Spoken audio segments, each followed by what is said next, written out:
20% বাড়ি ভাড়ার দাবিতে দেশের বেসরকারি এমপিওভুক্ত শিক্ষকদের চলমান আন্দোলনে পুলিশের সাউন্ড গ্রেনেড নিক্ষেপে উত্তেজনা ছড়িয়ে পড়েছে রাজধানীর প্রেস ক্লাব এলাকায়।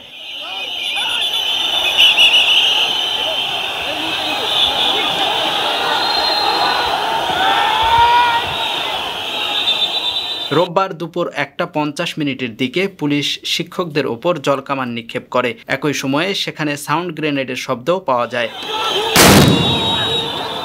এ ঘটনায় বেশ কয়েকজন শিক্ষক হতাহতের ঘটনা ঘটে। পরিস্থিতি নিয়ন্ত্রণে কয়েকজন শিক্ষককে আটক করেছে পুলিশ।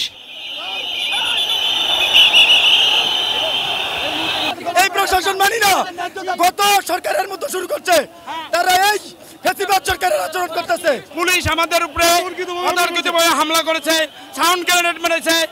এর জবাব প্রশাসনকে দিতে হবে।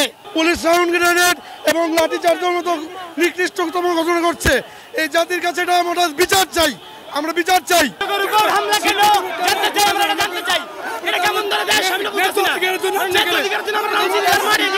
ন্যায্য দাবি নিয়ে শিক্ষকদের একটা ন্যায্য দাবি, এই দাবি আমরা উন্মুক্ত কণ্ঠে আমরা আজকে একসাথে মিলিত হয়েছি। সেই জায়গায় ধাওয়া পাল্টা অতর্কিত হবে পুলিশ আমাদের উপরে হামলা করেছে। আমরা কিন্তু মাঠে যদি নামি তাহলে কিন্তু আপনাকে পদত্যাগ করতে বাধ্য করবো। কাজে আমাদের জাতীয়করণ অত 20% বাড়ি ভাড়া আমাদের মেনে নিন এবং 75% উচ্চ ভাতা মেনে নিন। তা না হলে আমরা সারা বাংলাদেশের সকল শিক্ষক ক্লাস বর্জন করতে কর্মসূচি দেব। আগামীকাল থেকেই আমরা ক্লাসে বর্জন করব। কাজী সব প্রতিষ্ঠান তালা মারা হবে।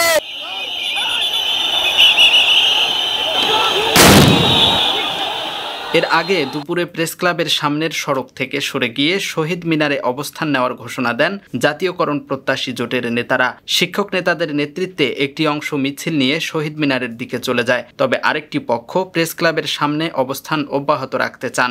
একই সঙ্গে তারা সচিবালয় অভিমুখে লং মার্চ করার ঘোষণা দেন। এতে সেখানে উত্তেজনাকর পরিস্থিতি তৈরি হয়।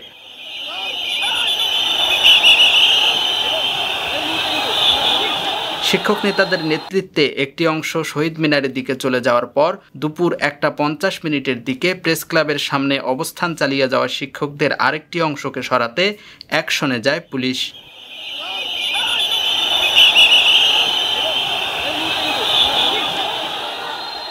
দেশের নাম্বার 1 ট্রেডিং অ্যাপ ইএফটি ফার্স্টে পাচ্ছেন ট্রেডিং এর সব সুবিধা, dual exchange access, company analysis, portfolio তৈরি করা সহ আরও অনেক ইউনিক ফিচারের সাথে ট্রেড করতে ডাউনলোড করুন এক্ষুনি।